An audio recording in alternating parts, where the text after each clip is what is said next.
Doble kayod na ang PNP para matunton at maaresto si Kingdom of Jesus Christ Pastor Apollo Kibuloy. Katunayan, kinukumpirma na nila ang eksaktong kinaroroonan ng pastor. Nasa frontline ng balitang yan, si JC Cosico. Higit isang buwan na ang lumipas mula nang lumabas ang warrant of arrest laban kay Kingdom of Jesus Christ founder Pastor Apollo Kibuloy. Para yan sa mga kasong sexual abuse of a minor at other acts of child abuse. Patuloy siyang pinaghahanap ng mga otoridad. Pero ayon sa Philippine National Police, posibleng malapit ng matuldukan ng paghahanap.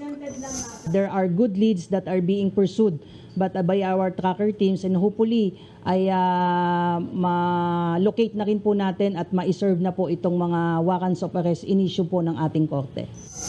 Hindi na ito idinitalye ng PNP kung ano ang impormasyong hawak nila na posibleng humantong sa pagkakahuli ni Kibuloy. Inilahad din ng PNP na isinuko na ng pastor ang 5-19 niyang baril sa Police Regional Office 11 sa Davao City. Ang authorized representative daw ni Kibuloy at executive pastor na si Marlon Acobo ang nagsuko ng mga ito. Kabilang sa mga yan ang 4 na pistol at 1 rifle. Matatanda ang binawi ng PNP ang lisensya ni Kibuloy para magmay-ari ng armas. Ang natitirang 14 na baril ni Kibuloy noon pag Disyembre. 6 dyan na ibenta sa isang Crescente, Canada. Inaalam pa ng PNP kung ito rin ang nahaharap sa kaparehong warrant of arrest kasama ni Kibuloy. Naibenta naman ang 8 pang baril sa isang babae at isang lalaki na posibleng kamag-anak o mano ni Crescente dahil parehong Canada rin ang apelido. So yung verification po natin kung ano po ang kaugnayan o yung degree of relation po nitong dalawa pa pong pinagsalinan nitong mga baril po. Sa ngayon po ay tinitingnan po natin, ma'am, kung ano po ang connection po nitong dalawa pa na may apelidong Canada kay Mr. Crescente.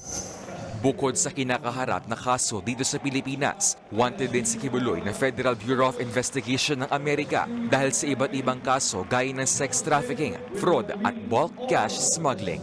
Nagbabalita mula sa Frontline, JC Cosico, News 5. Mga kapatid, Lucy Cruz Valdez po, maging maalam at may pakialam sa mga napapanahong balita sa bansa. Tumutok at mag-subscribe sa News 5 social media pages.